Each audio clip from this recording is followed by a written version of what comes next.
Help is set in a typical horror convention setting, the woods. The climax of Help happens in another stereotypical location, the abandoned building. The mise-en-scene is an eerie atmosphere allowing the audience to feel suspense in anticipation of what is to come. Starting with number 1, a high-angle establishment shot shows a location and gives the audience a sense of foreboding by exploiting the upcoming plot, where the characters will be vulnerable and there is someone in control. Similarly to the one of The Dark Knight, which the high-angle shot indicates the darkness looming below. Number 2 uses framing shots while the friends are walking. This shows the status of their relationship and their importance to the film. Like the children in A Quiet Place, the framing highlights their importance within the film. The social group identified here represents the target audience, age 15 to 25. Their costumes are represented to target audience, making them believe it could be one of them. Their dialogue is not forced, just casual conversation. Help deals with the social safety issues and no one is really 100% safe. Photo number 3 is an extreme close-up which fits the horror convention and shows the importance of the blood-stained knife. The concept behind this was to create a retro feeling, similar to the Friday the 13th films. Photo 4 is a long shot taken by a drone to show the vastness and isolation. This stays true to the horror convention, as isolation is a recurring theme in many horror films. The idea for the drone to capture the run was taken from James Bond fight in Casino Royale. The long shot gave the audience a truer picture of the enormity of the crane and added danger. The 5th shot acts like a bookend. It is shown at the beginning of the film where it zooms into the establishing shot, and at the end of the opening where it zooms out, indicating times past. It is important to stick closely to the horror convention while editing to create tension. Photo 4 shows a flickering technique chosen to make the audience feel apprehensive. The opening was color graded to enhance the green and blues to further add to the 80s retro vibe.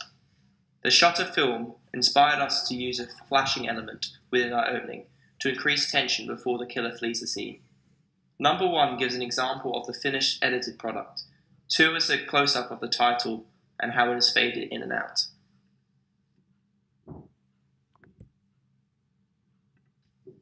In photo 1, this section of the film has a knife drop, which was enhanced by the sound of the knife hitting the gate and landing on the floor.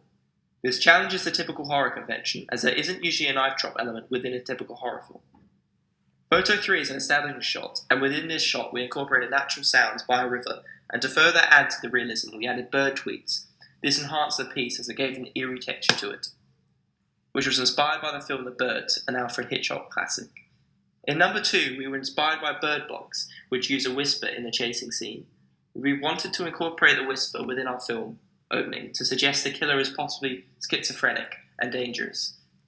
Number 4 shows 2 friends sharing headphones, listening to music, and it goes from diegetic to non-diegetic sounds. When the music is played, it is muffled, to imply it came out from headphones. This inspiration came from the Amazing Spider-Man 2, when Peter Parker is listening to music through his headphones in his bedroom, and when his headphones are taken out, the sound is clear and no longer muffled. Shot 5 is a close-up of one of the friends' faces when she sees the dead body, and the scream stays true to the horror convention. Inspiration came from the scream in Evil Dead 2. In shot 6 there are footsteps and you can hear the leaves crunching on the floor. This is used to build tension and make the audience inquire the actions of the killer. Inspiration came from the Blair Witch Project. Finally, shot 7 is a close-up of the stabbing of the victim. This is an unusual way of portraying a stabbing, as we didn't have the budget to show the killing. Inspiration was taken from Psycho, as the shower scene is very iconic and the shadow clearly stated the murder. Mise-en-scene display the feeling of isolation, shown in photo 3. This is also true in the cabin in the woods, creating vulnerability in the surroundings. A close-up of boots in motion represent the unseen killer, and black costume links him to evil and danger.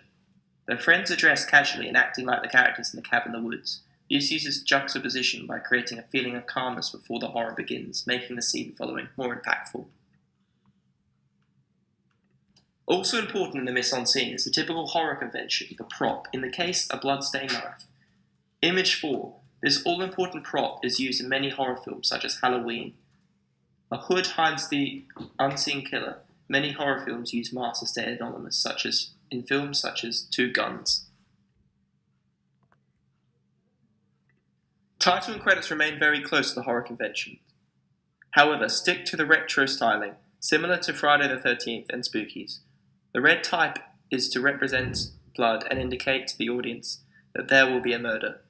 This font was discovered on the website DaFont, and the text incorporated into our film opening was as authentically retro 80s that we could find.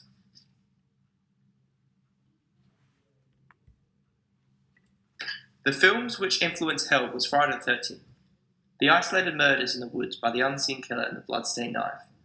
Cabin in the Woods used the isolation and framing shots in the woods. The mise-en-scene showed characters' vulnerability and projected fear and anticipation on the audience. During the whole process, our focus was on 80s films, including The Scream and Carrie. The Nun also gave inspiration as the close-ups on props added tension. During the filming process and editing, we discovered that we wanted to create as an authentic as possible 80s retro film.